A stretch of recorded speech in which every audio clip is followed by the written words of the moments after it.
세상 가장 완벽했던 내 사위는 사실 10억 보험금을 노리고 딸을 산 채로 불태운 뒤 다른 여자와 놀아난 악마였습니다. 법을 버리고 스스로 심판자가 된 아버지가 딸의 목숨값으로 사위를 사냥하는 이야기입니다. 그날의 공기는 수정처럼 맑았다. 마치 세상의 모든 행복을 한데 모아 녹여낸 듯 달콤한 라일락 향기가 바람을 타고 흩날렸다. 박진태는 검은 예복의 깃을 매만지며 저 멀리 신부 대기실에서 터져나오는 눈부신 빛을 향해 고개를 돌렸다.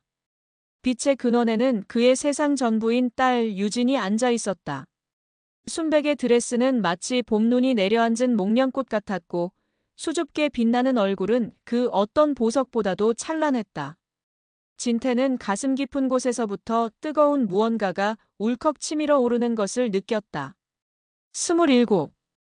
그가 갓난아기 유진을 처음 품에 안았던 날의 서툰 감격이 세월을 뛰어넘어 다시금 그의 심장을 두드렸다. 아빠. 유진이 그를 발견하고 손을 흔들었다. 목소리는 은쟁반의 옥구슬이 구르는 듯 맑았다. 진태는 애써 미소를 지으며 딸에게로 다가갔다. 가까이서 본 유진의 모습은 실로 눈이 부셨다. 정성껏 매만진 머리 위로 반짝이는 티아라, 가녀린 목선을 따라 흐르는 진주 목걸이, 그리고 무엇보다도 행복에 겨워 발갛게 상기된 두 뺨. 그 모든 것이 완벽한 그림이었다. 그러나 진태의 눈에는 그 완벽한 그림 위에 드리워진 아주 미세한 균열이 보였다. 우리 딸, 오늘 세상에서 제일 예쁘구나. 정말? 아빠 눈에만 그런 거 아니고. 아비 눈이 가장 정확한 법이지. 그는 유진의 손을 부드럽게 감싸주었다. 차가웠다. 잔뜩 긴장한 탓이리라. 그는 딸의 손등을 천천히 쓸어주며 유진의 곁에 그림자처럼 서 있는 한 남자를 향해 시선을 옮겼다. 김도현. 오늘부터 그의 사위가 될 남자. 김도현은 누가 보아도 호감 가는 인상의 사내였다. 훤칠한 키에 다부진 어깨, 서글서글한 눈매와 자신감 넘치는 미소. 유진이 처음 그를 소개하던 날, 진태 역시 나쁘지 않은 인상을 받았다. 번듯한 대기업에 다니고 있었고 말솜씨는 유려했으며 유진을 끔찍이 아끼는 듯 보였다. 그는 틈만 나면 진태를 찾아와 아버님, 아버님 하며 깍듯이 따랐고 값비싼 선물 공세도 잊지 않았다. 주변 사람들은 모두 유진이 시집 잘 간다고 입을 모아 칭찬했다. 하지만 진태는 그에게서 느껴지는 정체 모를 위화감을 떨쳐낼 수가 없었다. 그것은 명확한 근거가 있는 의심이 아니었다. 평생을 강력계 형사로 살아오며 수많은 인간 군상을 겪어온 자의 날카로운 직감 같은 것이었다. 김도현의 미소는 너무나도 완벽해서 오히려 인공적인 느낌을 주었고 그의 눈빛은 아주 가끔 누구도 눈치채지 못하는 찰나의 순간에 차갑게 빛나곤 했다. 마치 먹잇감을 앞에 둔 포식자의 눈빛처럼. 진태는 그런 자신의 느낌이 딸을 떠나보내는 모든 아비들이 겪는 부질없는 기우일 것이라고 애써 스스로를 다독였다. 유진이 저토록 행복해하지 않는가. 그것이면 되었다. 아버님, 우리 유진이 정말 예쁘죠? 제가 복이 많은 놈입니다. 김도현이 다가와 너스레를 떨며 그의 어깨를 쳤다. 그 손길이 유난히 불쾌하게 느껴졌지만 진태는 표정을 갈무리하고 고개를 끄덕였다. 유진이 눈에 눈물 나게 하면 자네, 내 손에 죽는 줄 알게. 농담처럼 던진 말이었지만 그 속에는 서슬퍼런 진심이 담겨 있었다. 김도현은 과장되게 웃으며 대답했다. 걱정 마십시오, 아버님. 제 눈에 눈물이 나면 낫지. 우리 유진이 눈에는 평생 웃음만 가득하게 해줄 겁니다. 그 순간 진태는 보았다. 웃고 있는 그의 입과 달리 조금도 웃고 있지 않은 그의 차가운 눈을. 예식이 시작되고 진태는 유진의 손을 잡고 버진 로드를 걸었다. 한 걸음 한 걸음. 딸과 함께한 27회의 세월이 주마등처럼 스쳐 지나갔다. 딸의 작은 손이 어느새 이렇게 자라 이제는 다른 남자의 손을 잡기 위해 자신을 떠나가고 있었다. 그는 축복해야 마땅했다. 그러나 그의 심장은 불길한 예감으로 차갑게 가라앉고 있었다. 단상 앞에 이르러 그는 유진의 손을 김도현의 손에 건네주었다. 두 사람의 손이 맞잡히는 순간 진태는 마치 자신의 심장을 송두리째 도려내어 정체 모를 어둠의 제단 위에 바치는 듯한 섬뜩한 기분에 사로잡혔다. 신혼여행지는 일본의 한적한 온천 마을이라고 했다. 유진은 들뜬 목소리로 그곳이 얼마나 아름다운 곳인지, 도현 씨가 얼마나 로맨틱한 여행을 준비했는지 자랑을 늘어놓았다. 진태는 그저 웃으며 딸의 머리를 쓰다듬어 주었다. 몸 조심하고 재미있게 놀다 오너라. 그것이 그가 딸에게 건넨 마지막 말이 될 줄이야. 딸을 떠나보낸 지 사흘째 되던 날 밤이었다. 진태는 소파에 앉아 늦은 시간까지 텔레비전을 보고 있었다. 화면 속에서는 시시껄렁한 예능 프로그램이 떠들썩하게 웃고 있었지만 그의 귀에는 아무것도 들리지 않았다. 허전했다. 집안의 모든 공기가 한 겹씩 벗겨져 나간 듯 낯설고 시렸다. 그때였다. 정막을 깨고 전화벨이 날카롭게 울렸다. 화면에 뜬 것은 모르는 번호. 국제전화였다. 불길한 예감이 등골을 타고 흘러내렸다. 그는 떨리는 손으로 통화 버튼을 눌렀다. 수화기 너머에서는 알아들을 수 없는 일본어와 기계음 섞인 어눌한 한국어가 뒤섞여 들려왔다. 박유진 씨 보호자 되십니까? 네. 네, 맞습니다만 무슨 일이시죠? 심장이 철렁 내려앉았다. 제발, 제발 아무 일도 아니기를. 그러나 수화기 너머에서 들려온 다음 말은 그의 남은 생을 송두리째 지옥으로 처박아 버렸다. 따님이 머무시던 료칸 일본 전통 숙소에 화재가 발생해서 유감스럽게도 사망하셨습니다. 순간 세상의 모든 소리가 멎었다. 진태의 손에서 전화기가 힘없이 떨어져 내렸다. 쿵 하는 소리와 함께 그의 우주가 산산조각으로 부서져 내렸다. 화면 속에서는 여전히 사람들이 웃고 있었지만 그의 세상은 영원한 암흑과 침묵 속으로 잠겨들고 있었다. 그것은 길고 긴 재앙의 서곡, 그 첫 번째 악장이었다. 시간이 어떻게 흘렀는지 기억나지 않는다. 박진태의 세상은 유진의 사망 소식을 기점으로 완벽하게 두 동강 나버렸다. 전화벨이 울리기 전의 세상과 그 후의 세상. 그는 며칠을 뜬 눈으로 지새웠다. 먹지도 자지도 못했다. 현실감이 없었다. 마치 지독한 악몽을 꾸고 있는 것만 같았다. 지금이라도 유진에게서 전화가 걸려와 아빠, 나야. 이게 다 무슨 소리야? 라며 맑게 웃어줄 것만 같았다. 그는 멍하니 액정 화면이 깨진 채 바닥에 놔둔고는 자신의 휴대전화를 바라보았다. 모든 것이 거짓말이었다. 친척들과 지인들이 몰려와 그의 곁을 지켰다. 그들은 저마다 위로의 말을 건넸지만 그 어떤 말도 그의 귀에 들어오지 않았다. 그의 영혼은 이미 산산조각난 우주를 정처 없이 떠돌고 있었다. 그에게 남은 유일한 감각은 심장을 도려내는 듯한 지독한 고통뿐이었다. 사고 소식을 들은 지 나흘 만에 김도현이 돌아왔다. 진태는 넋이 나간 사람처럼 공항 입국장에 서 있었다. 수많은 사람들 틈에서 마침내 익숙한 인형이 모습을 드러냈다. 검은 옷을 입은 김도현. 그의 얼굴은 수척했고 눈은 붉게 충혈되어 있었다. 그는 마치 금방이라도 쓰러질 것처럼 위태로운 걸음으로 걸어 나왔다.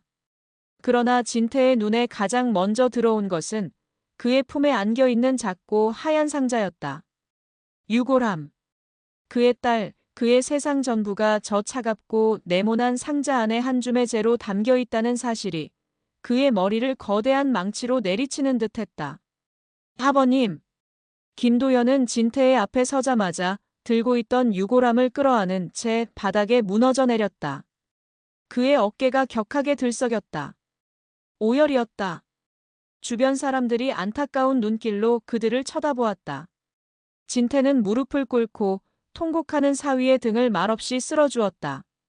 그래, 저놈인들 오죽하겠는가.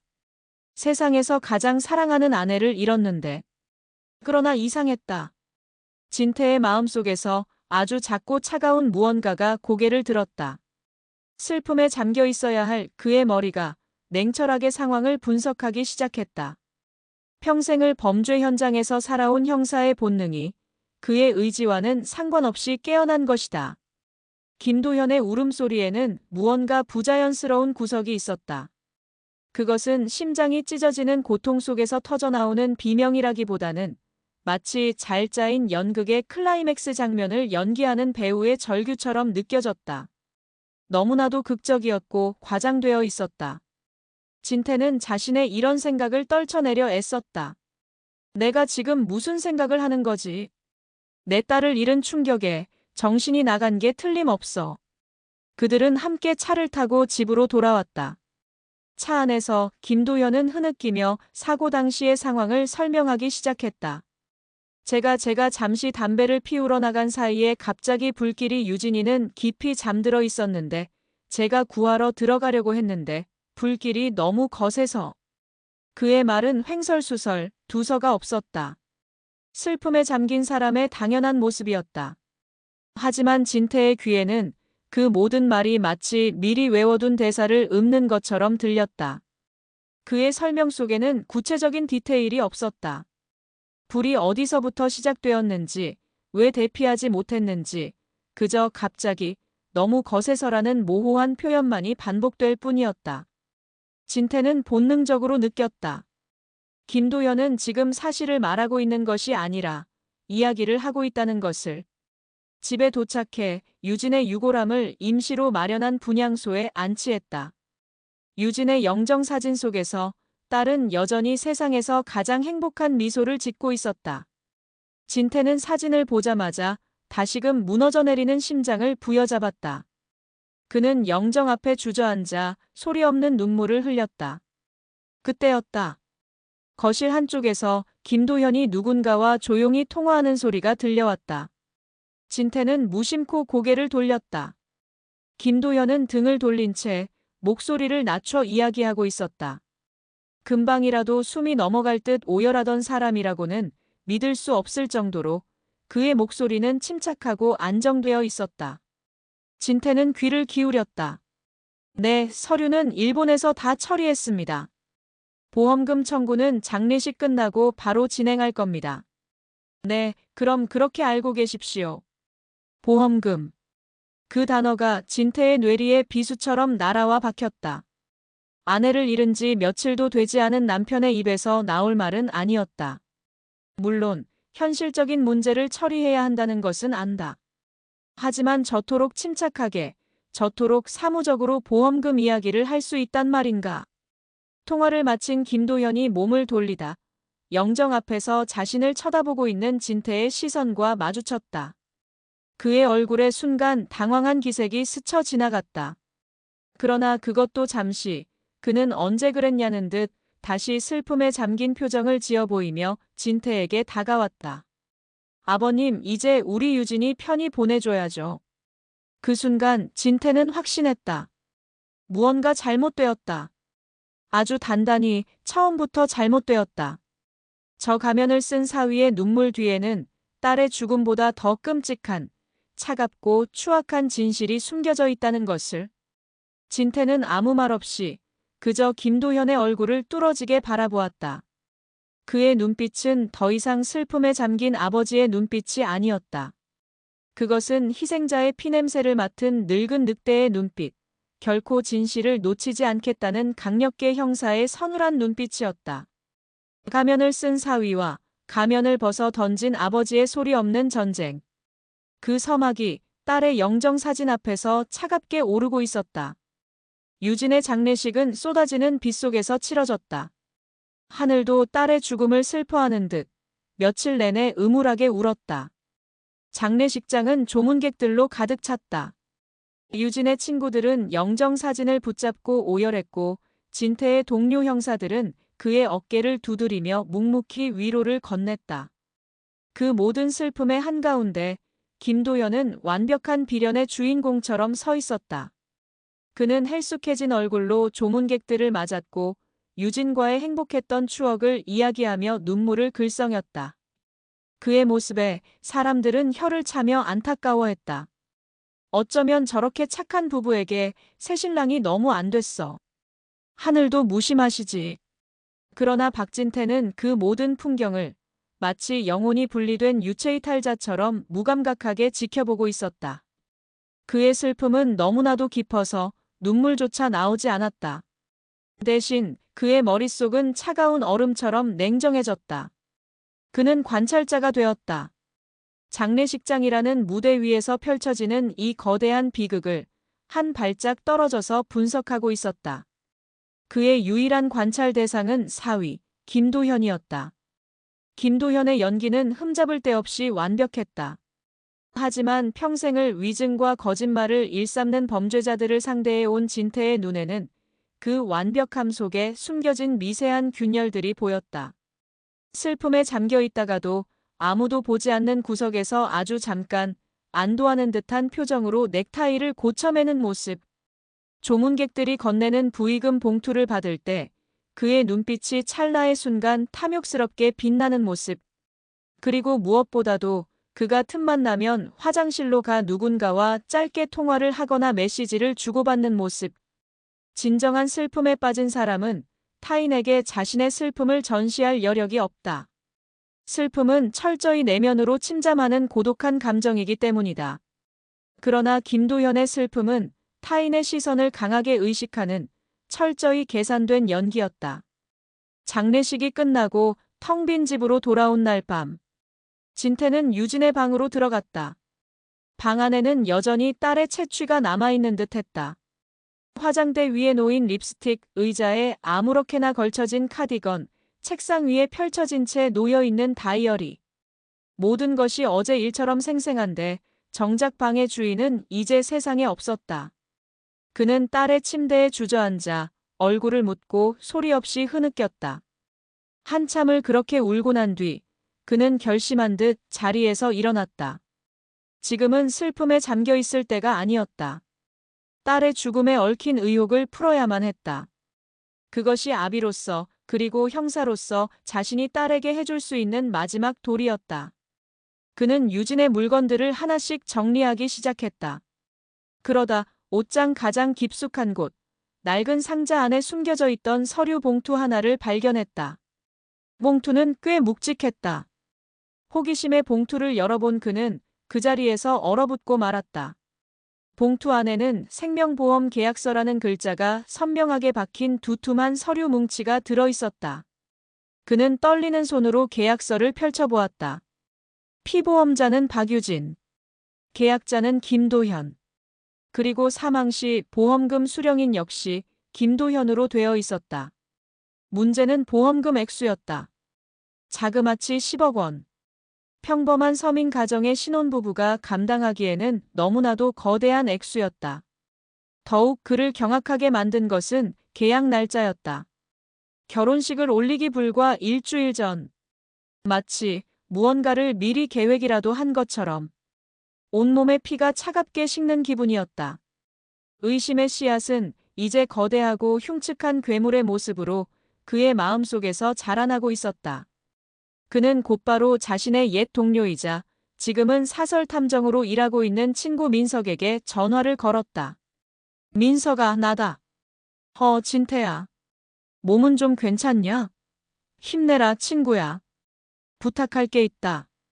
김도현이라는 놈, 내 사위놈 뒤를 좀 캐봐줘. 놈의 모든 것을 먼지 한 톨까지 샅샅이 털어줘. 수화기 너머의 민석은 잠시 말이 없었다. 진태의 목소리에 담긴 서늘한 분노를 느꼈기 때문이다. 알겠다. 뭔가 있는 거냐? 아니, 아무것도 없어야만 해. 제발 내 생각이 틀렸기를 바랄 뿐이다. 전화를 끄는 진태는 보험 계약서를 손에 쥔 채 창밖을 바라보았다. 칠흑 같은 어둠 속에서 차가운 비가 여전히 내리고 있었다. 그는 생각했다. 만약 자신의 끔찍한 의심이 사실이라면 그는 결코 김도현을 용서할 수 없을 것이다. 법의 심판만으로는 부족하다. 그는 자신의 손으로 딸의 복수를 해야만 할 것이다. 설령 그 끝이 파멸이라 할지라도. 그의 눈빛은 더 이상 슬픔에 젖어 있지 않았다. 차가운 분노와 복수심이 활화산처럼 들끓고 있었다. 이제 막 사냥이 시작된 것이다. 며칠 후 탐정 친구인 민석에게서 연락이 왔다. 그의 목소리는 무겁게 가라앉아 있었다.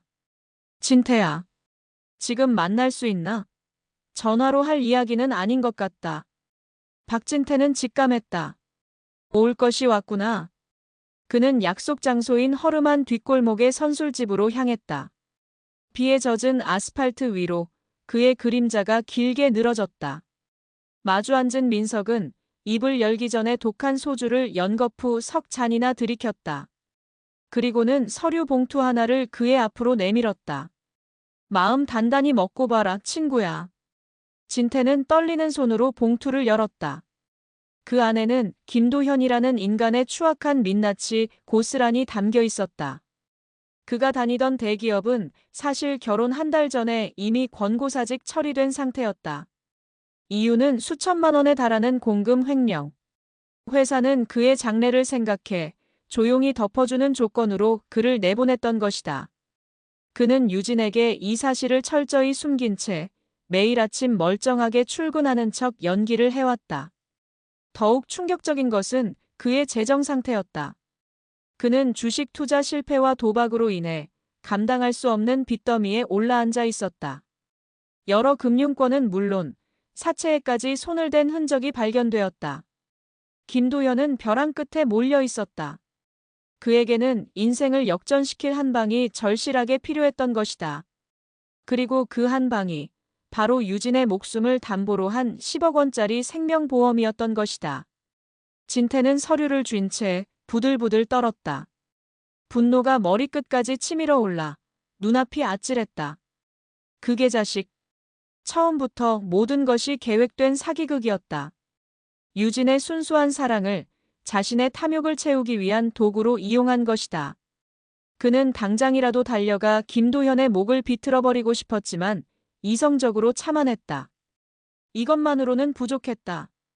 이것은 어디까지나 정황 증거일 뿐 그가 유진을 직접 죽였다는 명백한 증거가 될 수는 없었다. 일본 쪽은 알아봤나? 민석은 고개를 저었다. 그게 쉽지가 않아. 현지 경찰은 단순 화재 사고로 종결했고 시신도 이미 화장해버려서 부검도 불가능해. 외교부 통해서 계속 요청은 하고 있는데 워낙 비협조적이라. 진태는 절망감에 휩싸였다. 이대로 모든 것이 묻혀버릴 수도 있었다. 그는 매일 밤 잠 못 이루고 인터넷을 뒤졌다. 서툰 솜씨로 번역기를 돌려가며 일본의 현지 뉴스 사이트를 샅샅이 훑었다. 그러다 아주 작은 지방신문의 인터넷 기사 하나를 발견하게 되었다. 화재가 발생했던 료칸에 대한 짧은 기사였다. 기사 말미에 료칸 주인의 인터뷰가 짧게 실려 있었다. 불이 나자마자 한국인 남성 한 명이 팬티 바람으로 뛰쳐나오는 것을 보았소. 그 남자는 살려달라고 소리치며 허둥대기만 했지. 방 안에 아내가 있다는 말은 한참 뒤에 소방관들이 도착하고 나서야 하더군. 이상하게도 나는 그 숙소에 여자가 있는 것은 보지 못했소. 처음 체크인할 때도 그 남자 혼자였던 걸로 기억하는데. 진태는 그 문장을 읽는 순간 온몸에 소름이 돋았다. 여자가 있는 것을 보지 못했다. 처음 체크인할 때도 남자 혼자였다. 이것은 김도현의 진술과 정면으로 배치되는 내용이었다. 그의 심장이 미친 듯이 뛰기 시작했다. 이것이 결정적인 증거가 될 수 있었다. 그는 당장이라도 일본으로 날아가 이륙한 주인을 만나야겠다고 결심했다. 바로 그날 밤이었다. 진태가 일본행 비행기 표를 알아보며 밤을 새우고 있을 때 그의 휴대전화가 울렸다. 발신자 정보 표시 제한. 낯선 번호였다. 그는 망설이다가 전화를 받았다.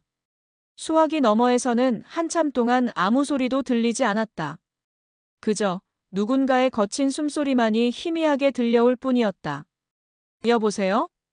그가 재차 묻자 마침내 저편에서 목소리가 들려왔다. 여자의 목소리였다. 잔뜩 겁에 질린 듯 떨리고 있었고 한국말이 서툴렀다. 혹시 박유진 씨 아버지 되십니까? 맞소만 누구시오? 여자는 다시 한번 길게 침묵했다. 그리고는 거의 속삭이듯 그의 심장을 멎게 만드는 한마디를 내뱉었다. 따님 죽지 않았어요. 뚝. 전화는 일방적으로 끊겼다. 진태는 전화기를 든 채 그 자리에 못 박힌 듯 굳어버렸다. 방금 뭐라고 했나? 유진이가 죽지 않았다고? 이것은 무슨 소리인가? 장난 전화인가? 아니면 새로운 사기극의 시작인가? 그의 머릿속은 대혼란에 휩싸였다. 희망과 공포가 뒤섞여 그의 이성을 마비시켰다. 그는 미친 사람처럼 다시 전화를 걸었지만 신호는 가지 않았다. 그는 어둠 속에서 들리지 않는 목소리를 향해 절규했다. 누구야? 당신 대체 누구야? 어둠 속에서 들려온 그 한마디의 목소리. 그것은 구원의 동아줄일까 아니면 그를 더 깊은 지옥으로 끌어당기는 악마의 속삭임일까? 밤은 깊고 고통은 선명했다. 따님 죽지 않았어요. 그 한마디는 독처럼 혹은 신의 계시처럼 박진태의 뇌리에 박혀 밤새 그를 괴롭혔다. 잠들 수 없었다. 눈을 감으면 불길에 휩싸인 유진의 모습과 전화기 너머 여자의 목소리가 교차하며 그를 덮쳤다. 희망. 그것은 때로 절망보다 더 잔인한 고문이 될 수 있었다. 그는 밤새 담배를 피우고 술을 마셨다. 취하고 싶었지만 정신은 오히려 칼날처럼 날카로워졌다. 이튿날 그는 폐인 같은 모습으로 거리를 헤맸다. 모든 것이 꿈만 같았다. 그는 혹시나 하는 마음에 다시 한번 그 번호로 전화를 걸어보았지만 여전히 전화기는 꺼져 있었다. 그는 경찰서로 달려가 이 사실을 알려야 할지 고민했다. 하지만 무슨 수로 설명한단 말인가. 발신자 정보도 없는 전화 한 통을 근거로 죽은 딸이 살아있다고 주장한다면 모두 그를 미친 사람 취급할 것이 뻔했다. 그는 철저히 혼자였다.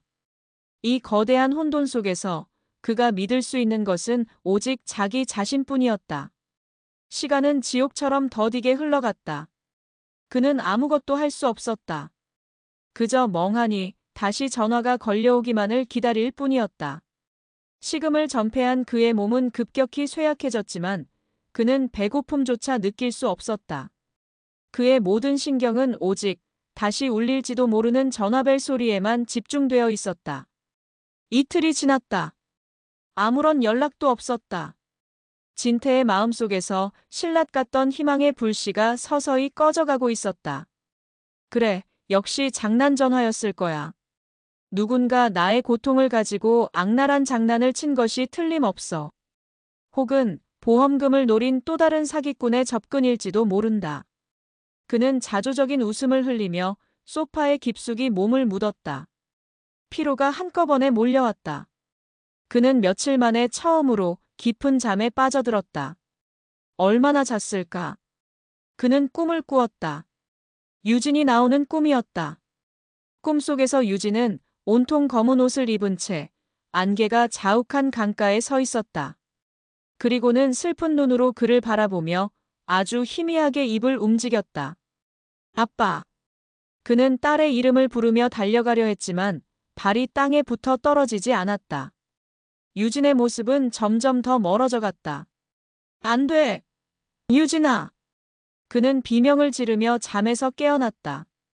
온몸은 식은땀으로 흠뻑 젖어 있었다. 창밖은 이미 칠흑 같은 어둠에 잠겨 있었다. 집안에는 적막만이 감돌았다. 그는 거친 숨을 몰아쉬며 꿈의 잔상을 떨쳐내려 애썼다. 바로 그때였다. 똑, 똑. 현관문에서 아주 희미한 노크 소리가 들려왔다. 진태는 숨을 멈췄다. 잘못 들었나? 이 시간에 찾아올 사람은 아무도 없었다. 그는 소파에 누운 채 귀를 기울였다. 바람 소리였을 것이다. 낡은 아파트의 현관문은 가끔 바람이 불면 저런 소리를 내곤 했다. 똑, 똑, 똑. 이번에는 조금 더 분명했다. 그리고 더 절박하게 들렸다. 누군가 분명히 문 밖에 있었다. 진태는 마지못해 몸을 일으켰다. 심장이 불길하게 뛰었다. 그는 느릿느릿 현관으로 다가갔다. 그리고는 조심스럽게 현관문 외시경에 눈을 가져다 댔다. 그리고 그는 보았다. 외시경 렌즈를 통해 왜곡된 흐릿한 복도. 그 한가운데 한 여자가 서 있었다. 여자는 고개를 푹 숙이고 있어 얼굴이 보이지 않았다. 그러나 그 가녀린 어깨, 익숙한 실루엣. 진태의 심장이 멎는 듯했다. 누구시오? 그의 목소리가 심하게 떨려 나왔다. 여자는 그의 목소리에 천천히 고개를 들었다. 어두운 복도 조명 아래 드러난 얼굴. 핏기 없이 창백하고 두 뺨은 헬쑥하게 여위었으며 입술은 바싹 말라 있었다. 머리는 산발이었고 입고 있는 옷은 남루하기 짝이 없었다. 하지만 그 눈빛, 공포와 슬픔 그리고 안도감이 뒤섞인 채 아버지를 갈망하는 그 애절한 눈빛. 유진이었다. 죽었다고 믿었던 그의 딸 박유진이었다. 진태는 비명을 지를 뻔했다. 이것은 꿈인가? 환각인가? 그는 자신의 눈을 비비고 다시 외시경을 들여다보았다. 여전히 유진이가 그곳에 서 있었다. 유령처럼. 그는 미친 사람처럼 허둥지둥 문 잠금쇠를 풀었다. 철컥 하는 소리와 함께 문이 열렸다. 문틈으로 차가운 밤 공기와 함께 믿을 수 없는 현실이 쏟아져 들어왔다. 그의 눈앞에 정말로 유진이가 서 있었다. 살아있는 그의 딸이. 유진아. 그의 목소리는 갈라지고 흩어졌다. 유진의 눈에서 뜨거운 눈물이 쉴 새 없이 흘러내렸다. 그녀는 아무 말도 하지 못하고 그저 아버지를 바라보며 울기만 했다. 진태는 떨리는 손을 뻗어 딸의 차가운 뺨을 만졌다. 온기가 있었다. 꿈이 아니었다. 환각도 아니었다. 아빠. 마침내 유진의 입에서 터져나온 첫마디. 그 순간 진태의 모든 이성이 무너져 내렸다. 그는 딸을 와락 끌어안았다. 너무나도 가녀리고 앙상하게 마른 몸. 그는 딸의 등을 쓸어안으며 어린아이처럼 통곡하기 시작했다. 기쁨과 충격, 혼란과 분노. 그 모든 감정이 뒤섞여 그의 온몸을 뒤흔들었다. 한참을 그렇게 부둥켜 안고 울던 유진이 마침내 그의 품에서 힘없이 쓰러졌다. 진태는 딸을 안아들고 집 안으로 들어왔다. 그리고 소파에 조심스럽게 눕혔다. 유진은 기절한 듯 미동도 하지 않았다. 그녀의 얼굴 곳곳에는 희미한 멍자국과 상처가 남아 있었다.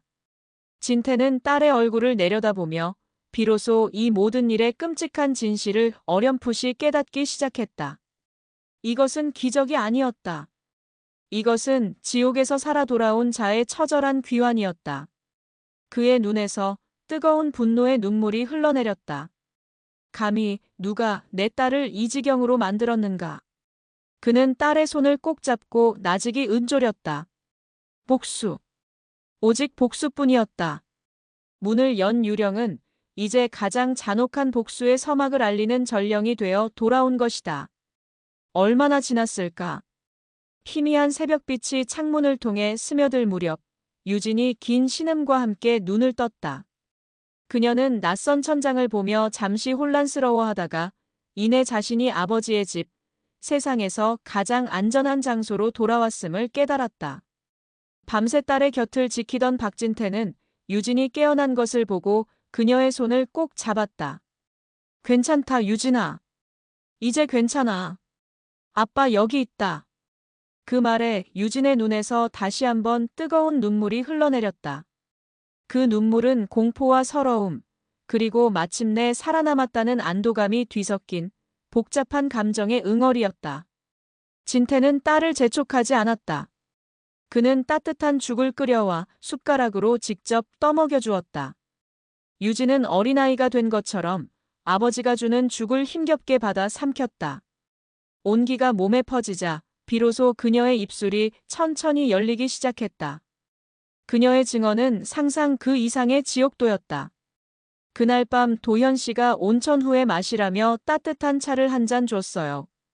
피곤했는데 그 차를 마시니 몸이 노곤해진다면서. 유진의 목소리는 거의 들리지 않을 정도로 작게 떨렸다.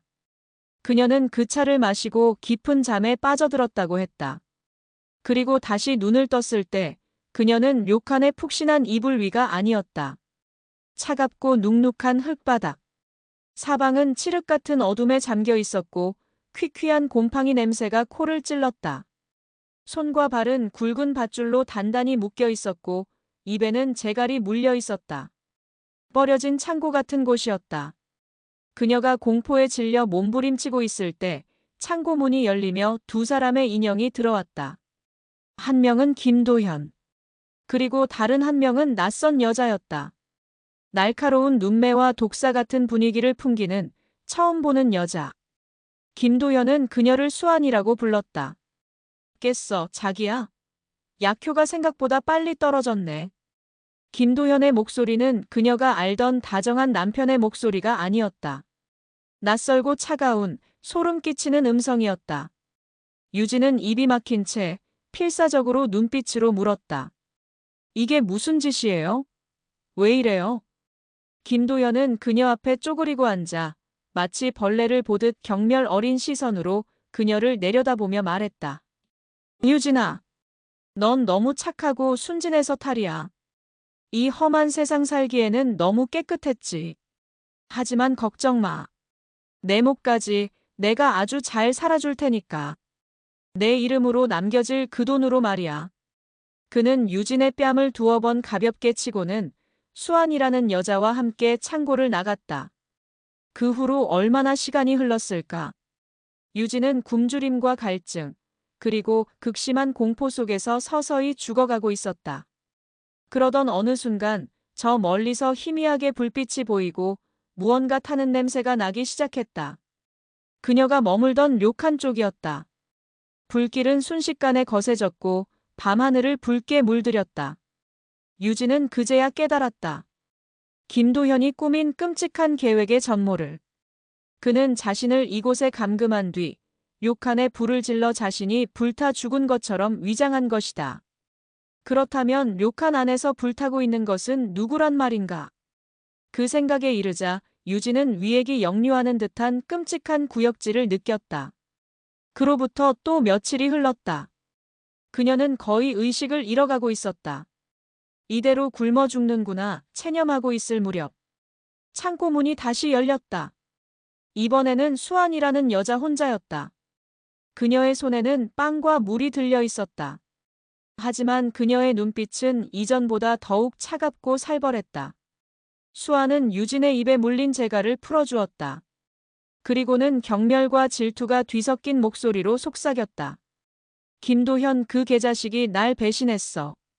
그녀의 말에 따르면 김도현은 보험금을 타면 절반을 떼어주기로 약속하고 그녀와 함께 새로운 인생을 시작하자고 했다. 수아는 그의 말을 믿고 일본 현지에서 신원 미상의 노숙자 여성을 유인해 살해하고 유진의 옷을 입혀 료칸에 눕히는 끔찍한 범행을 도왔다. 그러나 김도현은 유골함을 들고 한국으로 돌아간 뒤 그녀의 연락을 피하기 시작했다. 약속했던 돈도 보내주지 않았다. 그는 처음부터 그녀마저 이용하고 버릴 생각이었던 것이다. 그 자식 혼자서 그 큰 돈을 다 독차지하겠다 이거지.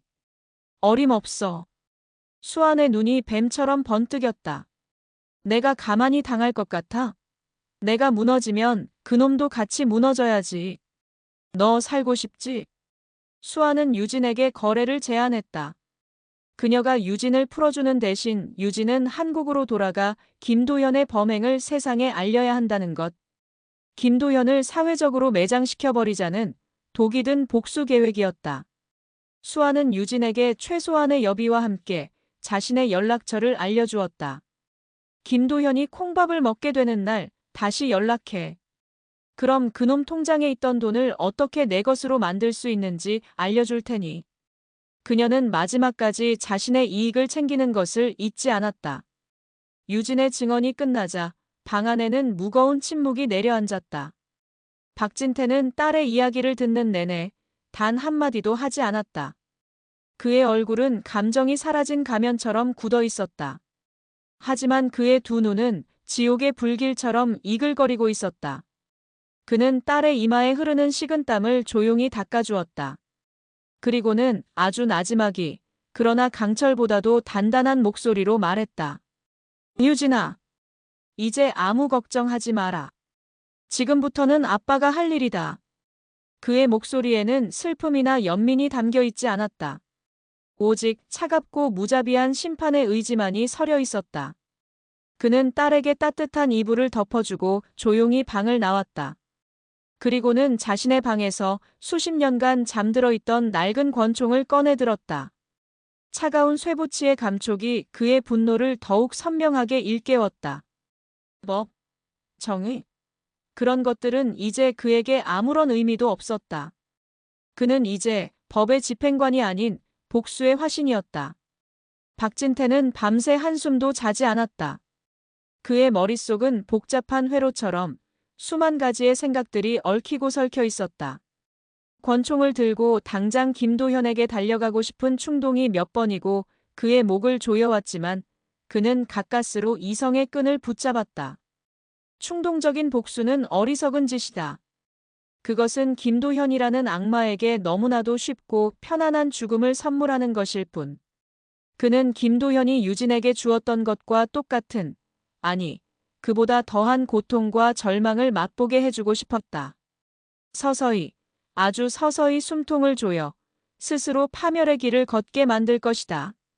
그는 권총을 다시 깊숙한 곳에 숨겨두었다. 그리고 탐정 친구 민석에게 다시 전화를 걸었다. 동이특이 무섭게 달려온 민석은 진태의 집 소파에서 잠들어 있는 유진의 모습을 보고 경악을 금치 못했다. 이게 어떻게 된 일이야, 진태야? 진태는 민석에게 밤새 유진에게서 들었던 모든 이야기를 털어놓았다. 이야기를 듣는 내내 민석의 얼굴은 분노로 붉게 달아올랐다. 잔뼈 굵은 형사 출신인 그조차도 김도현의 악랄하고 치밀한 범죄 계획에 혀를 내둘렀다. 그래서 어떻게 할 생각이야? 당장 경찰에 신고해야지. 민석의 말에 진태는 단호하게 고개를 저었다. 아니, 아직은 아니야. 뭐? 그게 무슨 소리야? 저놈은 인간도 아니야. 당장 잡아 넣어야지. 민석아, 지금 우리가 가진 증거는 유진이의 증언뿐이야. 물적 증거가 없어. 김도현은 교활한 놈이야. 유진이가 살아 돌아온 걸 알면 어떻게든 빠져나갈 구멍을 찾을 거다. 정신적인 충격으로 헛것을 본 거라며 유진이를 정신병자로 몰아갈 수도 있어. 최악의 경우 유진이를 다시 해치려 들지도 모르지. 그의 말은 냉철하고 논리적이었다. 민석은 흥분을 가라앉히고 그의 다음 말을 기다렸다. 우리가 먼저 움직여야 해.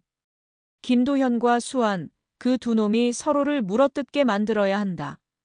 그들이 스스로 자신들의 죄를 증명하게 만들어야 해. 그러기 위해선 내 도움이 필요하다, 친구야. 두 사람은 머리를 맞대고 치밀한 반격의 계획을 세우기 시작했다.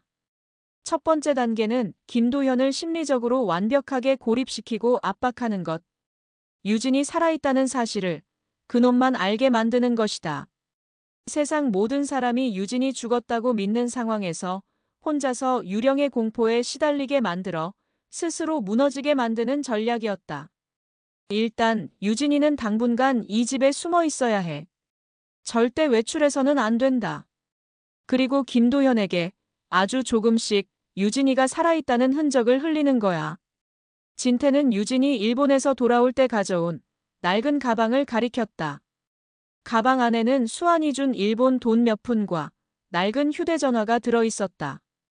이 휴대전화, 대포폰이겠지. 추적이 불가능할 거다. 이 전화로 김도현에게 문자를 보내는 거야. 아주 짧게. 나 살아있어. 라고. 민석의 눈이 빛났다. 좋은 생각이야. 그리고 유진이 명의의 신용카드 정지 안 됐으면 그걸로 아주 소액의 결제를 하는 거지. 새벽 시간에 아무 편의점에서나 껌 한 통 사는 거야. 카드사에서 이용 내역 문자가 김도현에게 날아가도록. 두 늙은 형사의 머리가 무섭게 돌아가기 시작했다. 그들은 김도현의 일거수일투족을 감시하기 위해 그의 차와 집 주변에 몰래 위치 추적기와 도청 장치를 설치하기로 했다. 불법이었지만 그들에게 법은 더 이상 중요하지 않았다. 두 번째 단계는 수환이라는 여자를 찾는 거다. 유진이 증언에 따르면 그녀가 모든 범행의 핵심 증인이야. 그녀를 우리 편으로 만들어야 해. 쉽지 않겠지만 김도현이 배신했다는 사실을 이용하면 가능성이 있어. 수아는 어떻게 찾지? 일본에 있을 텐데. 아니, 한국에 들어왔을 거다. 김도현이 약속한 돈을 주지 않으니 가만히 앉아서 당하고만 있을 여자가 아니야. 아마 김도현 주변을 맴돌며 복수의 칼을 갈고 있을 거다. 우리가 먼저 그녀를 찾아내야 해. 모든 계획에 윤곽이 잡혔다. 그것은 위험하고 아슬아슬한 계획이었다. 한 발짝만 삐끗해도 모든 것이 수포로 돌아가고 유진의 안전마저 위협받을 수 있었다. 하지만 진태에게는 두려움이 없었다. 그의 가슴은 차가운 복수심과 딸을 지켜야 한다는 뜨거운 부성애로 가득 차 있었다. 그는 잠든 유진의 방으로 다시 들어갔다. 평온하게 잠든 딸의 얼굴을 보니 마음이 아려왔다. 그는 딸의 머리를 부드럽게 쓰다듬으며 나직이 속삭였다. 유진아, 조금만 더 버텨다오. 이 아빠가 내가 겪은 지옥을 그놈들에게 고스란히 되돌려줄 것이다. 반드시. 그의 눈빛은 사냥을 앞둔 맹수처럼 어둠 속에서 서늘하게 빛나고 있었다. 거대한 반격의 서막. 이제 막 그 첫 페이지가 넘어가고 있었다. 작전은 그날 밤 즉시 개시되었다. 유진은 아버지와 민석의 지시에 따라 떨리는 손으로 자신의 유령이 되어 연기하기 시작했다. 그녀는 수환이 주었던 대포폰으로 김도현에게 짧은 문자 메시지를 보냈다. 나야. 어떻게 된 거야? 보내기 버튼을 누르는 그녀의 손끝이 얼음장처럼 차가웠다. 그 시각 김도현은 강남의 고급 술집에서 새로 만난 여자와 술을 마시며 희희낙낙하고 있었다. 10억 원이라는 거대한 돈이 곧 들어온다는 생각에 그는 세상을 다 가진 기분이었다. 그의 휴대전화가 짧게 울렸다. 액정에 뜬 발신자 정보 표시 제한. 그리고 그 소름 끼치는 메시지. 나야. 어떻게 된 거야? 김도현의 얼굴에서 웃음기가 순식간에 사라졌다. 그의 손에 들려있던 술잔이 바닥으로 떨어져 날카로운 소리를 내며 깨졌다. 왜 그래, 오빠? 여자의 물음에도 그는 아무 대답도 하지 못했다. 그의 동공은 공포로 흔들리고 있었다. 박유진? 아니야, 그럴 리가 없어. 내 눈으로 직접 확인했는데. 그는 미친 사람처럼 주변을 두리번거렸다. 마치 누군가 자신을 지켜보고 있기라도 한 것처럼.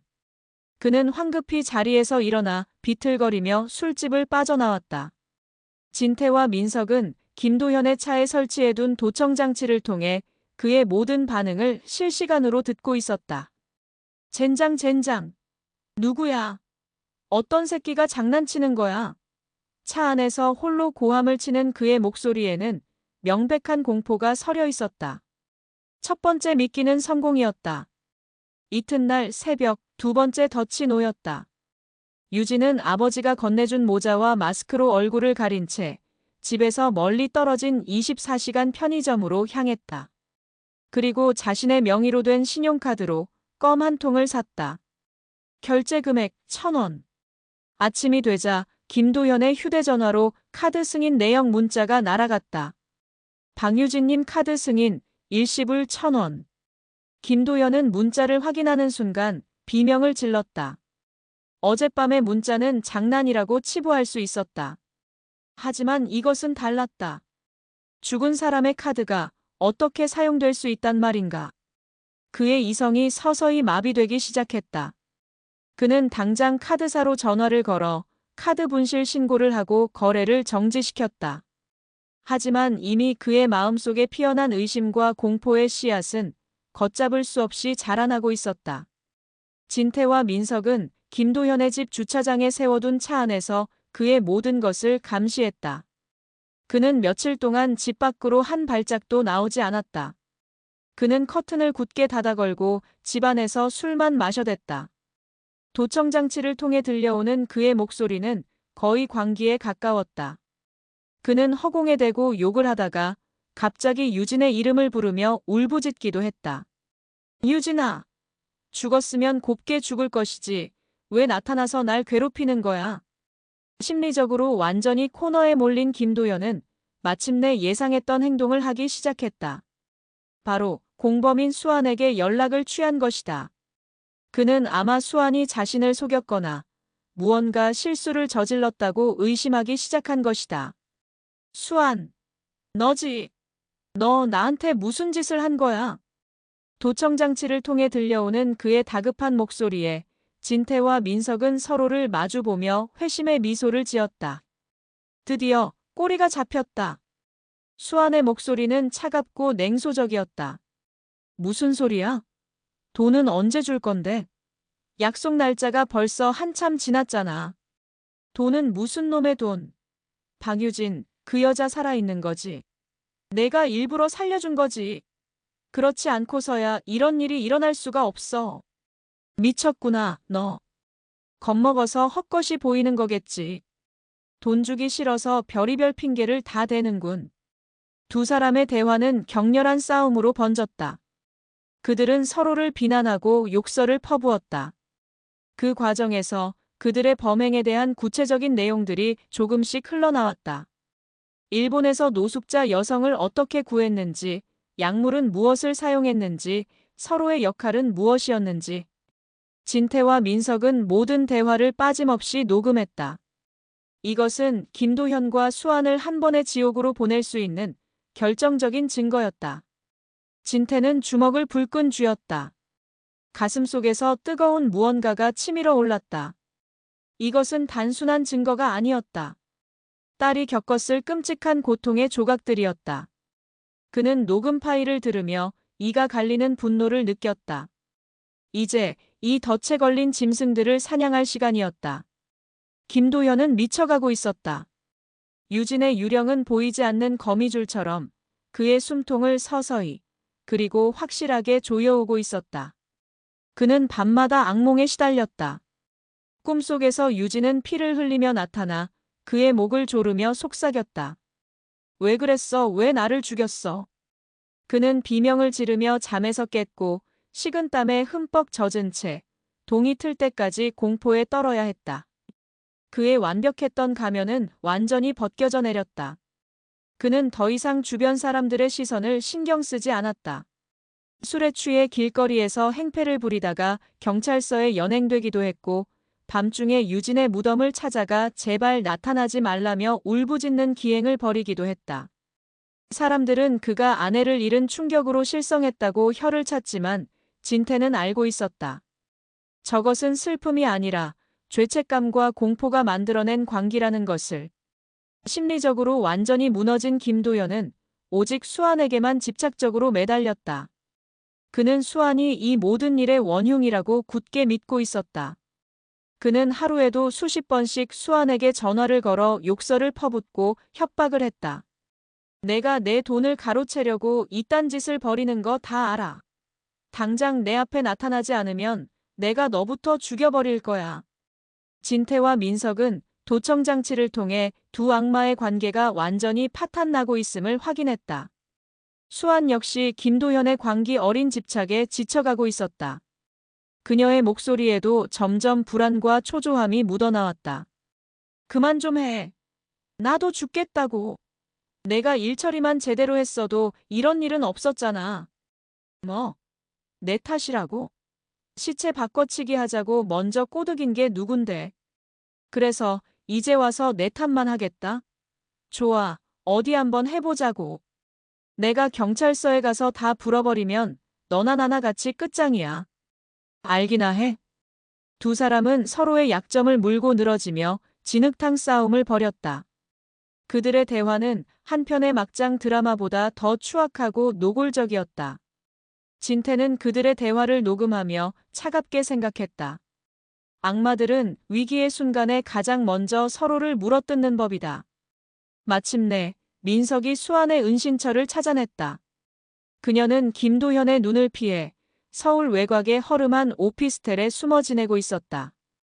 아마 한국으로 밀입국한 불법 체류자 신분일 터. 그녀가 경찰에 자수할 수 없는 이유이기도 했다.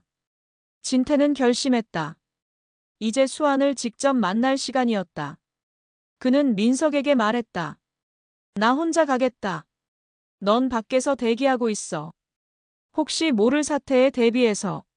민석은 걱정스러운 얼굴로 그를 말렸다. 위험해, 진태야. 저 여자는 살인도 저지른 년이야. 무슨 짓을 할지 몰라. 걱정 마라. 나는 맨손으로 가는 게 아니니까. 진태의 눈빛이 서늘하게 빛났다.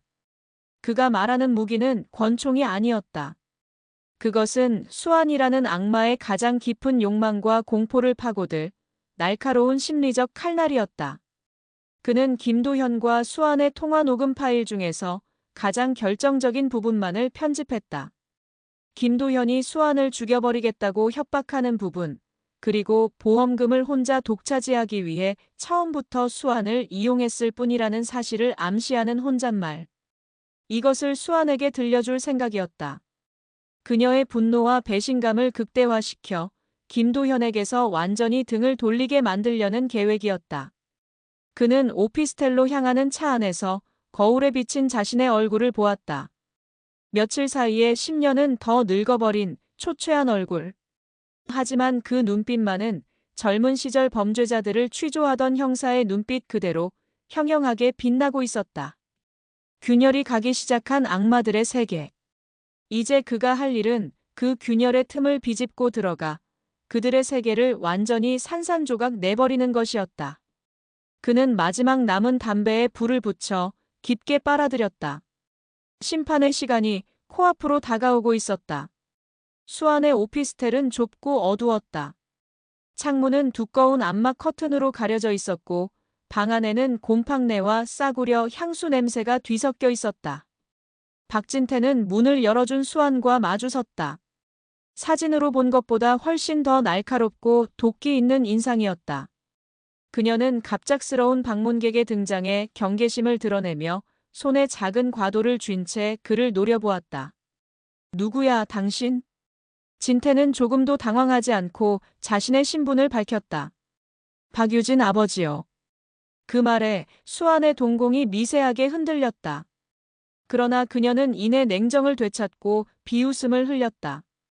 그래서 죽은 딸 원수라도 갚으러 오셨나? 한 발 늦었네. 김도현 그 자식은 아마 지금쯤 정신병원에 있거나 한강에 뛰어들었을 테니. 김도현에게는 관심 없소. 내가 오늘 찾아온 건 당신과 거래를 하기 위해서요. 거래? 수아는 코웃음을 쳤다. 늙은 형사 양반 아직 세상 물정 모르시네. 나 같은 사람하고는 거래하는 게 아니야. 그럴까? 진태는 그녀의 눈을 똑바로 응시하며 나직이 말했다. 김도현이 당신을 죽이라고 사람을 고용한 사실도 모른 채 말이오. 그 순간 수환의 얼굴에서 웃음기가 싹 가셨다. 그녀의 눈빛이 의심과 불안으로 흔들렸다. 진태는 그 틈을 놓치지 않고 준비해온 녹음 파일을 재생했다. 스피커를 통해 김도현의 광기 어린 목소리가 흘러나왔다. 수환 그년 내가 반드시 찾아내서 내 손으로 찢어 죽일 거야. 그년만 없어지면 모든 게 다 내 건데. 녹음이 끝나자 방 안에는 무거운 침묵이 흘렀다.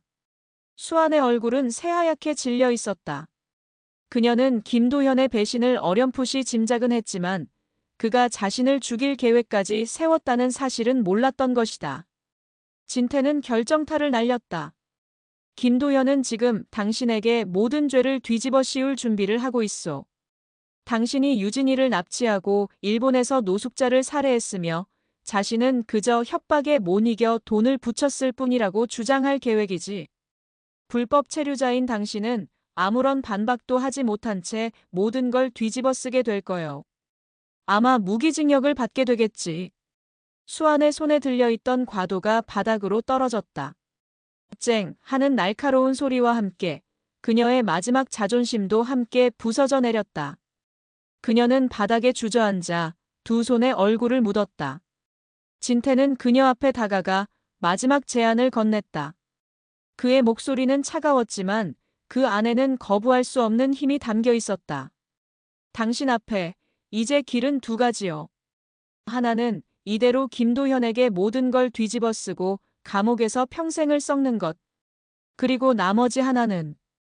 그는 잠시 말을 끊었다. 수환이 고개를 들어 떨리는 눈으로 그를 바라보았다.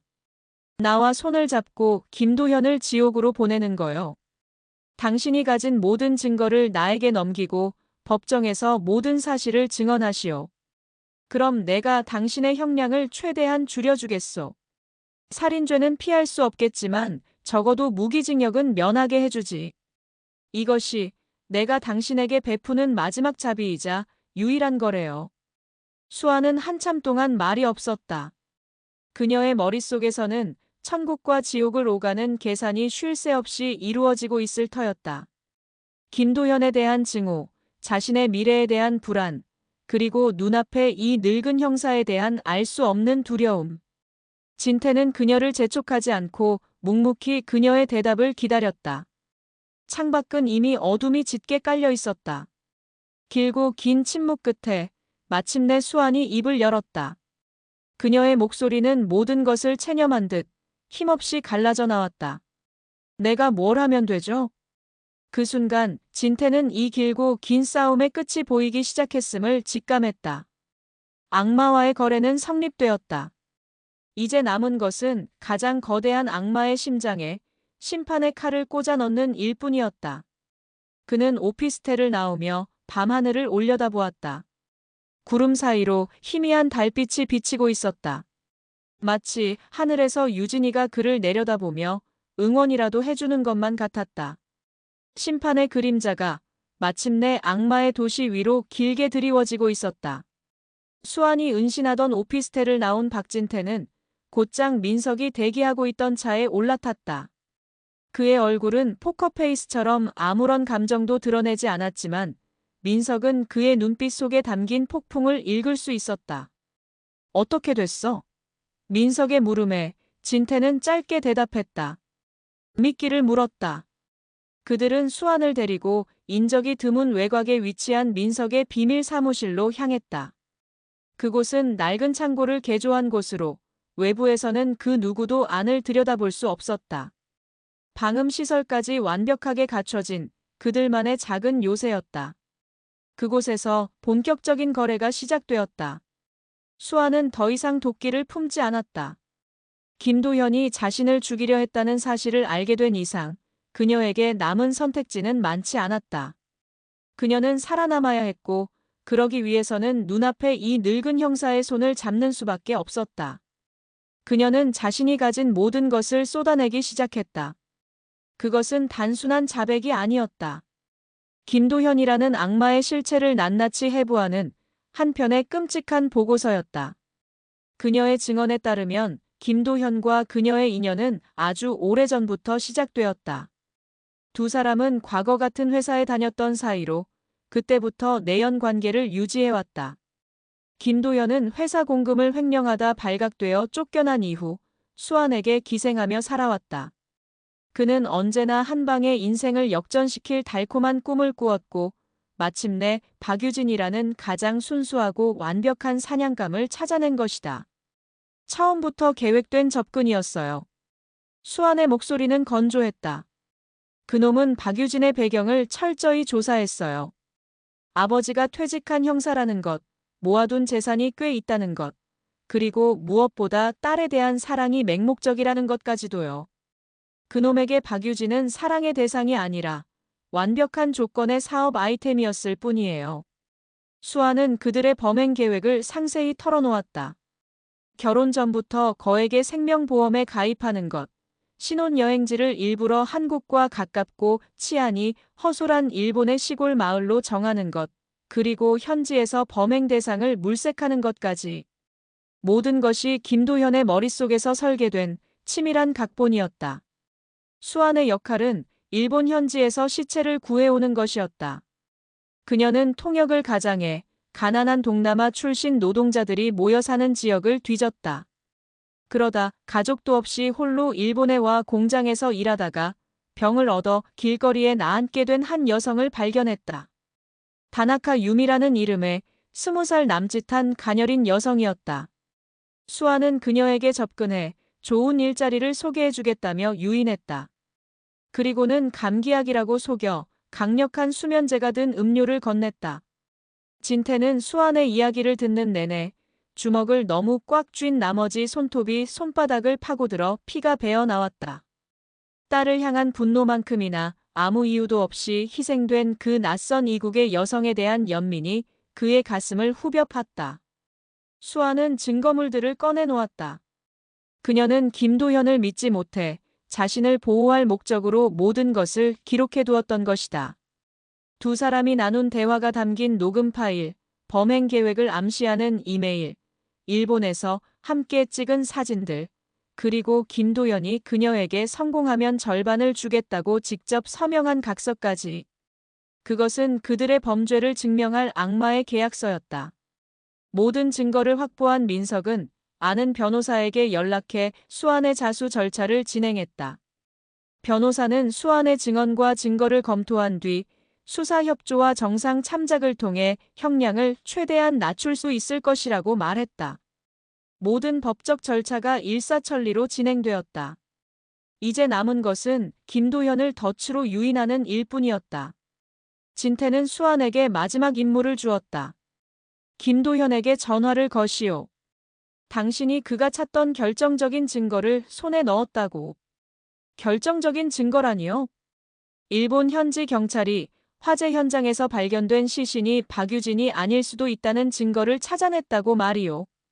그래서 부검을 위해 시신을 한국으로 보내려 했는데 당신이 그 시신을 빼돌렸다고 하시오. 그 시신만 없애면 모든 것이 완전 범죄로 끝날 수 있다고. 그 시신을 넘겨주는 대가로 보험금 전액을 요구하시오.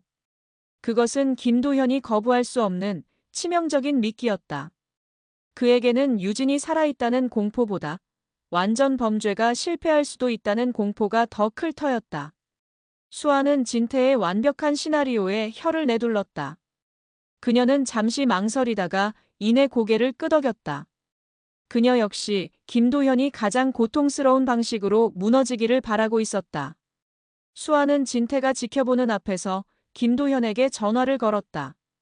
그녀의 목소리는 이전의 불안함을 완전히 지운 채 차갑고 위협적으로 변해 있었다.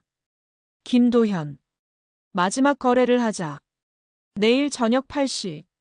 내가 유진이에게 청혼했던 레스토랑 기억나? 그곳에서 만나. 혼자 와. 경찰에 알리거나 딴짓을 하면 이 시신 그대로 경찰서로 가져갈 테니. 수화기 너머의 김도현은 잠시 동안 아무 말이 없었다. 그리고는 떨리는 목소리로 대답했다. 알았어. 갈게. 전화가 끊겼다. 덫은 놓아졌다. 이제 굶주린 짐승이 자신의 무덤이 될 줄도 모르고 화려한 만찬장으로 걸어 들어올 일만 나눈 것이다. 약속의 날. 세상은 아무 일 없다는 듯 평온했다. 박진태는 이른 아침부터 움직였다.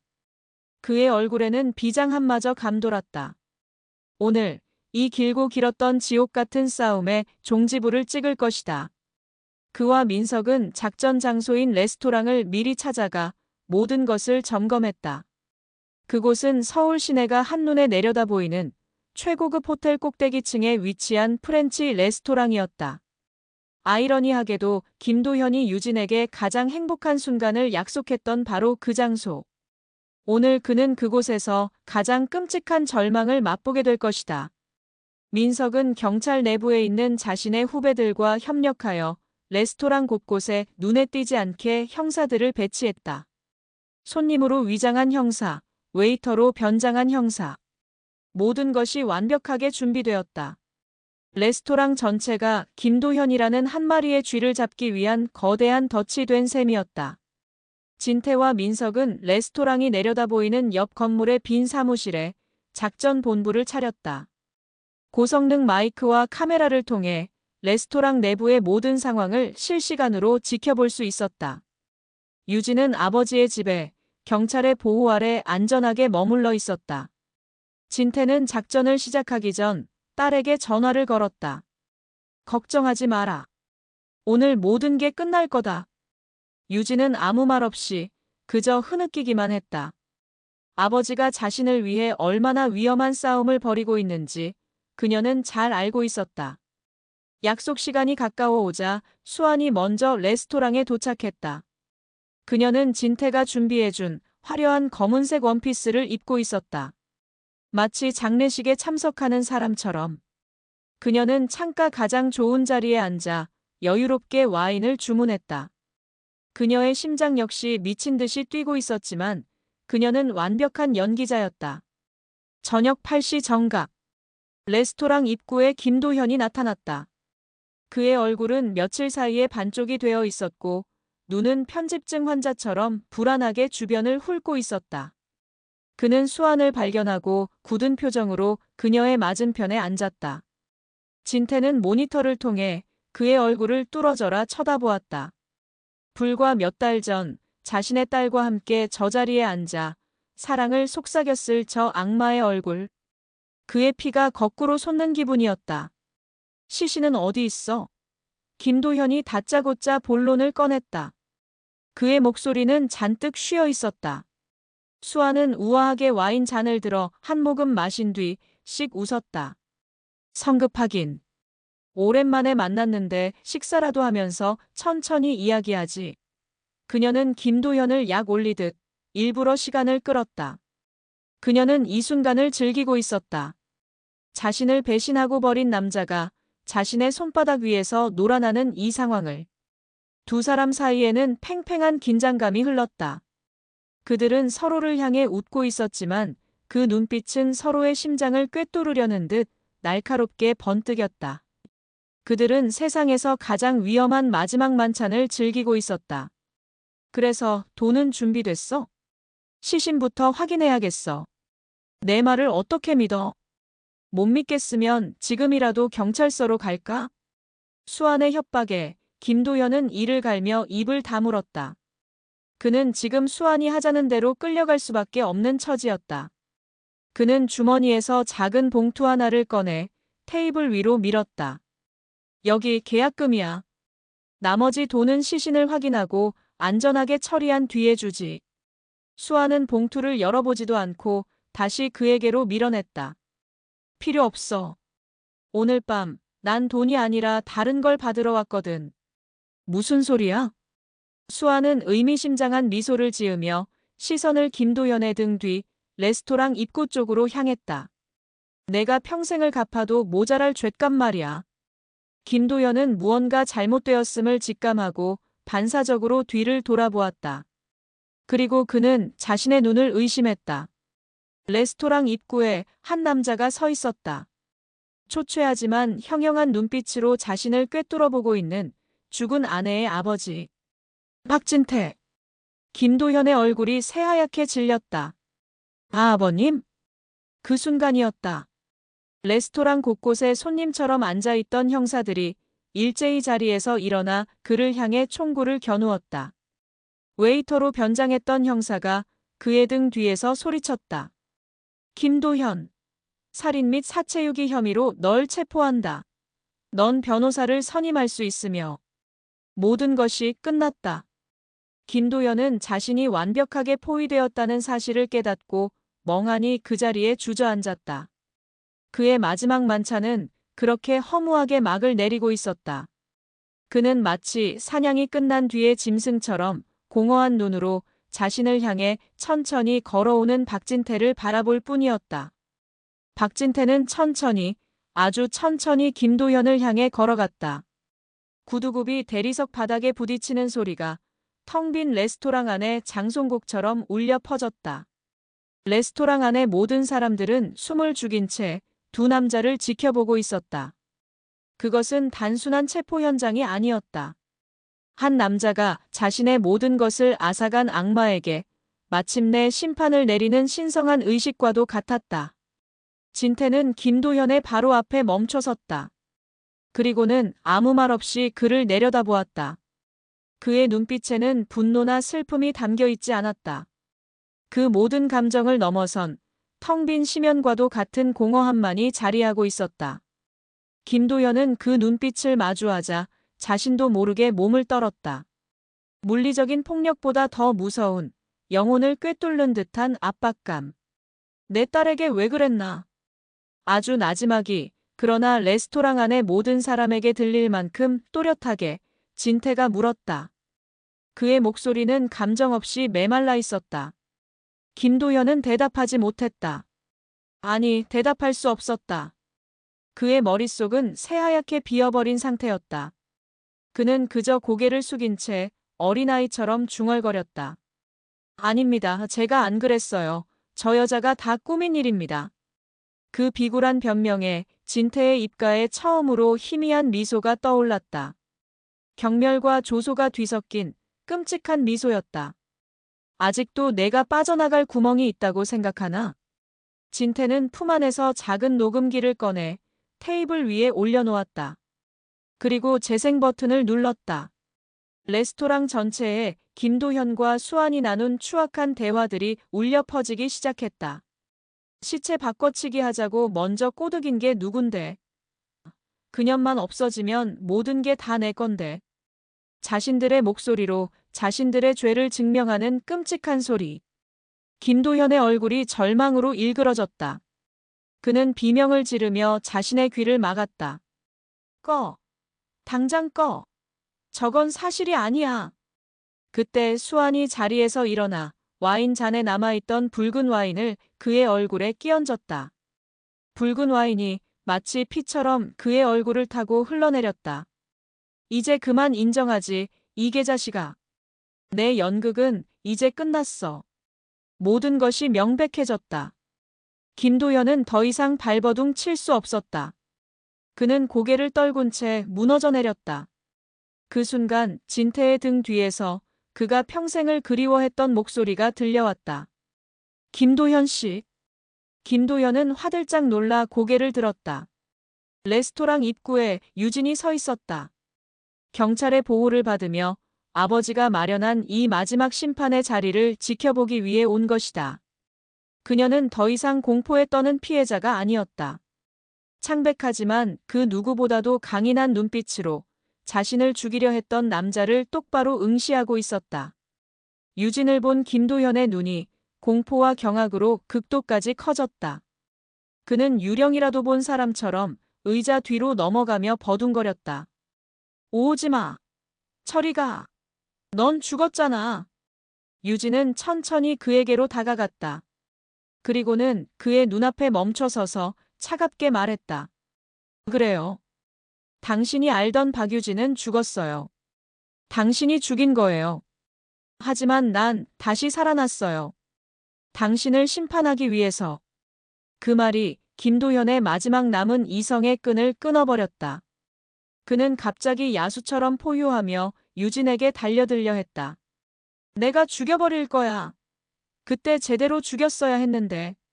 하지만 그의 몸이 유진에게 닿기 직전 주변에 있던 형사들이 그를 덮쳤다. 육중한 몸들이 그를 바닥에 내리꽂았고 차가운 수갑이 그의 손목에 채워졌다. 찰컥. 그 소리는 지옥의 문이 닫히는 소리처럼 들렸다. 김도현은 형사들에게 끌려나가면서도 마지막까지 진태와 유진을 향해 저주를 퍼부었다. 그의 눈에는 후회나 반성은 조금도 없었다. 오직 자신의 계획이 실패한 것에 대한 분노와 두 사람을 향한 증오만이 가득했다. 진정한 악마는 결코 반성하지 않는 법이다. 모든 것이 끝나고 레스토랑에는 다시 정적이 찾아왔다. 진태는 유진에게 다가가 말없이 그녀를 끌어안았다. 유진은 아버지의 품에 안겨 참았던 울음을 터뜨렸다. 복수는 끝났다. 하지만 그들의 상처가 사라진 것은 아니었다. 축배를 들어야 할 승리의 순간 그들의 마음속에는 거대한 공허함만이 남았다. 복수의 끝은 이토록 허무한 것이었다. 진태는 딸의 등을 토닥이며 창밖의 어두운 도시를 내려다보았다. 정의는 실현되었지만 세상은 조금도 달라지지 않았다. 그저 또 하나의 악마가 사라졌을 뿐. 그들의 진짜 싸움, 상처를 치유하고 새로운 삶을 시작해야 하는 싸움은 이제부터가 시작이었다. 김도현과 수환의 재판은 세간의 뜨거운 관심 속에서 진행되었다. 신혼여행 아내 살해 및 보험 사기 사건. 언론은 연일 자극적인 제목으로 사건을 대서특필했고 사람들은 악마 같은 사위의 행각에 경악하며 혀를 찼다. 재판 과정은 진태와 민석이 설계한 대로 흘러갔다. 그들이 수집한 증거는 차고 넘쳤다. 특히 수안의 증언은 결정적이었다. 그녀는 법정에서 김도현과 함께 범행을 계획하고 실행했던 모든 과정을 눈물로 참회하며 낱낱이 털어놓았다. 김도현은 마지막까지 자신의 범행을 부인하며 모든 것을 수안의 탓으로 돌리는 비굴한 모습을 보였다. 재판의 하이라이트는 유진이 증인석에 섰던 날이었다. 그녀는 수많은 카메라 플래시와 사람들의 시선 속에서도 조금도 위축되지 않았다. 그녀는 떨리는 목소리였지만 분명하고 단호하게 자신이 겪었던 지옥 같은 시간들을 증언했다. 그녀가 김도현을 똑바로 바라보며 저는 저 사람을 용서할 수 없습니다. 법이 내릴 수 있는 가장 무거운 벌을 내려주십시오. 라고 말했을 때 법정 안의 모든 사람들은 숙연해졌다. 결과는 예상대로였다. 김도현은 모든 범죄 사실이 인정되어 무기징역을 선고받았다. 판사가 판결문을 읽어내려가는 순간 그는 법정에서 난동을 부리며 마지막 발악을 했지만 결국 교도관들에게 끌려나갔다. 수사협조와 정상 참작을 받은 수아는 징역 20년을 선고받았다. 그녀는 담담한 표정으로 판결을 받아들였다. 법적인 심판은 끝났다. 하지만 진태는 이것만으로는 부족하다고 생각했다.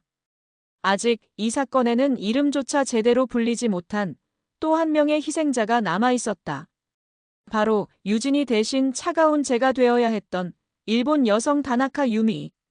진태는 민석의 도움을 받아 유미의 신원을 파악하고 그녀의 유가족을 수소문했다.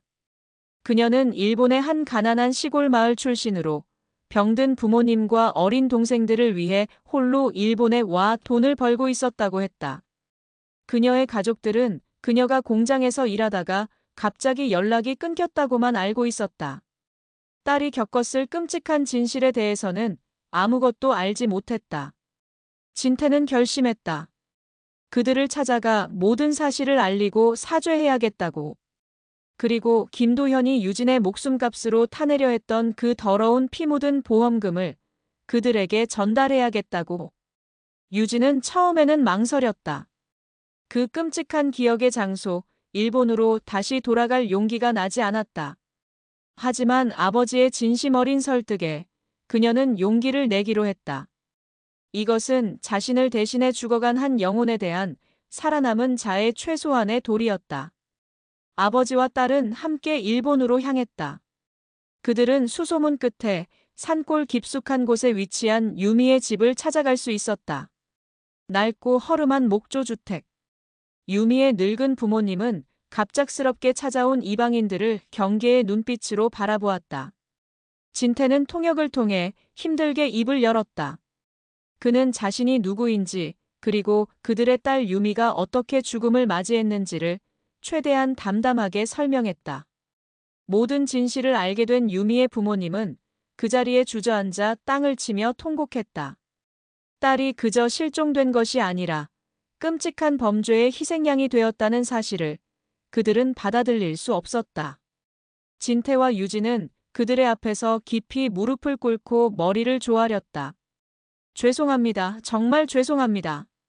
그것은 가해자를 대신한 사죄였고 살아남은 자의 미안함이었으며 같은 인간으로서의 깊은 연민의 표현이었다. 진태는 준비해온 돈 가방을 그들의 앞에 조심스럽게 내놓았다. 이것은 저희가 드리는 작은 성의입니다. 당신들의 딸 유미 씨의 목숨값에 비하면 아무것도 아니겠지만 부디 받아주십시오. 유미의 아버지는 한참 동안 말이 없었다. 그는 돈 가방과 그 앞에 무릎 꿇고 있는 두 사람을 번갈아 쳐다보았다. 그리고는 떨리는 손으로 진태의 어깨를 잡아 일으켰다. 그의 눈에는 눈물 대신 모든 것을 체념한 듯한 깊은 슬픔이 담겨 있었다. 당신들의 잘못이 아니오. 돈은 받지 않겠소. 다만 우리 딸 아이의 넋이라도 편히 잠들 수 있도록 기도나 한번 해주시구려. 그들은 함께 마을의 작은 절을 찾았다. 그리고 다나카 유미의 이름으로 작은 공양을 올렸다. 타오르는 향 연기를 바라보며 진태와 유진은 조용히 눈을 감았다. 비록 국적도 언어도 달랐지만 자식을 잃은 부모의 슬픔과 억울하게 쓰러져간 젊은 영혼에 대한 안타까움은 모두 같은 무게였다. 이 기묘한 속죄의 여정은 역설적으로 그들 부녀에게 치유의 시작이 되었다.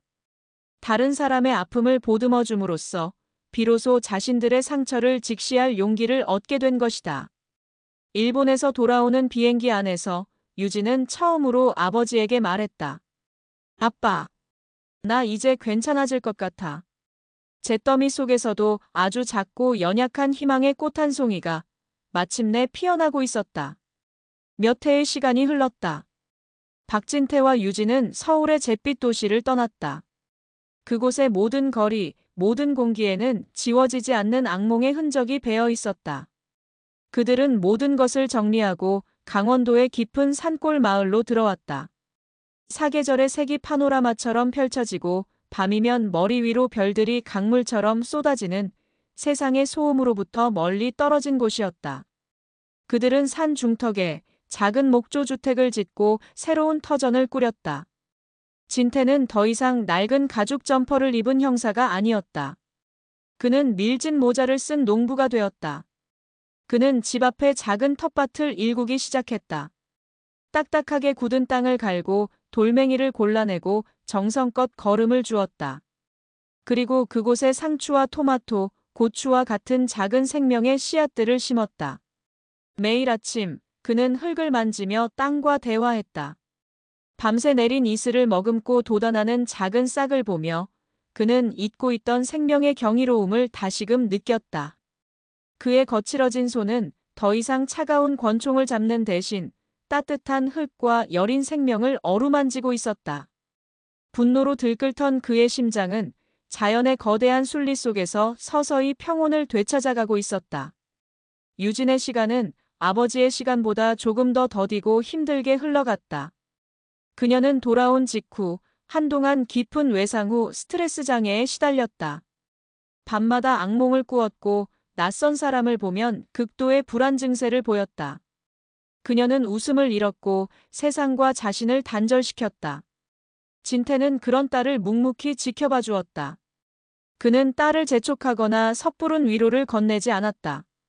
그저 매일 아침 그녀가 좋아하는 나물 반찬을 만들어주고 그녀가 말없이 산책을 나설 때면 멀찍이 서 그림자처럼 그녀의 뒤를 따를 뿐이었다. 그러던 어느 날 유진이 먼저 입을 열었다. 아빠, 나 공부를 다시 시작하고 싶어. 그녀가 선택한 것은 심리학이었다. 특히 범죄 피해자들을 위한 심리 상담 분야. 진태는 아무것도 묻지 않고 딸의 결정을 지지해 주었다. 그것은 유진이 스스로 자신의 상처를 마주하고 그것을 이겨내기 위해 선택한 그녀만의 싸움 방식이었다. 유진은 독하게 공부했다. 자신의 경험을 이론과 접목시키며 그녀는 놀라운 속도로 성장했다.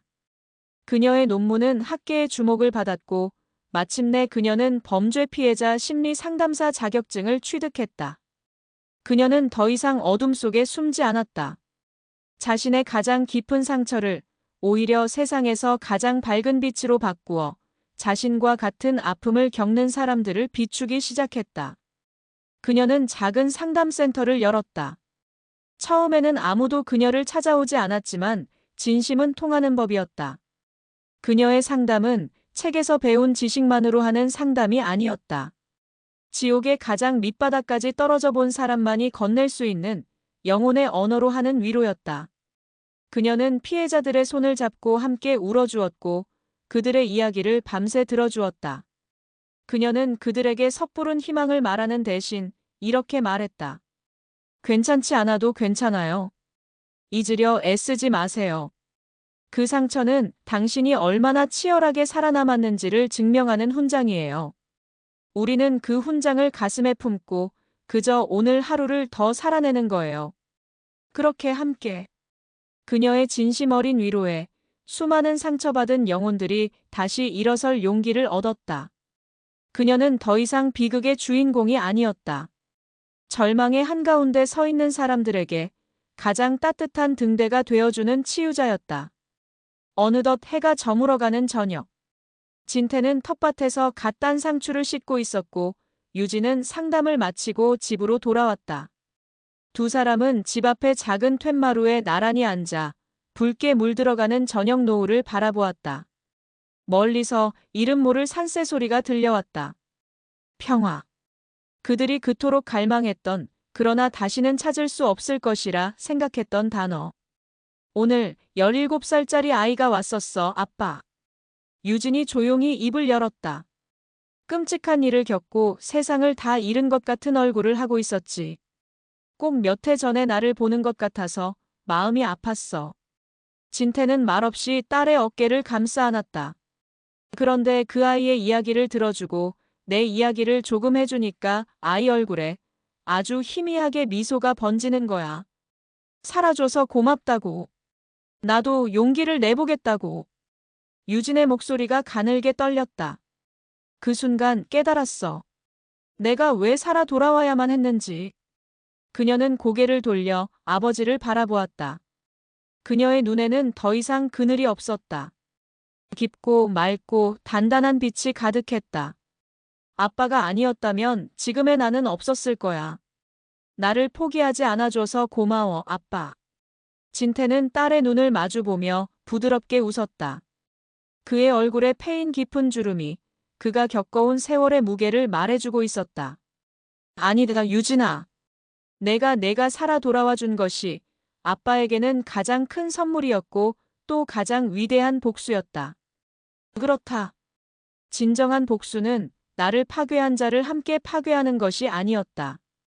그가 남긴 절망의 폐허 속에서도 무너지지 않고 다시 일어서서 이전보다 더욱 눈부시고 가치 있는 삶을 살아내는 것. 그것이야말로 그 어떤 심판보다도 더 완전하고 위대한 복수였다. 두 사람은 한참 동안 말이 없었다. 그저 서로의 온기에 기댄 채 고요히 저물어가는 세상을 바라볼 뿐이었다. 산골 마을의 밤은 고요했고 하늘의 별들은 찬란했다. 그들의 이야기는 비극으로 시작되었지만 그 끝은 세상 그 어떤 이야기보다도 따뜻하고 희망찼다. 마지막 잔잔했던 피아노 선율이 아주 서서히 그리고 장엄하게 고조된다. 슬픔을 넘어선 환희, 절망을 이겨낸 인간 승리의 감동을 담은 선율. 내레이터의 목소리가 이 대서사의 마지막을 장식하며 듣는 이의 가슴에 깊은 울림을 남긴다. 여기 한 아버지와 딸이 있습니다. 그들은 가장 끔찍한 어둠을 통과했지만 서로의 손을 놓지 않았습니다. 그리고 마침내 상처의 반대말은 치유가 아니라 사랑이라는 것을 온몸으로 증명해냈습니다. 그들의 이야기는 우리에게 묻습니다. 당신의 삶에 폭풍이 몰아쳤을 때 당신은 절망의 늪에 주저앉을 것인가? 아니면 그 상처 입은 몸으로 다시 일어서 잿더미 위에 새로운 희망의 씨앗을 심을 것인가? 기억하십시오. 이 세상에서 가장 위대한 복수는 파괴가 아닌 창조입니다. 당신을 무너뜨리려 했던 그 모든 것들에도 불구하고 이전보다 더욱 아름답고 눈부신 삶을 살아내는 것. 당신의 존재 자체가 세상의 모든 어둠을 이기는 가장 찬란한 빛이 되는 것. 그것이 바로 우리 모두가 완성해야 할 가장 위대한 복수입니다.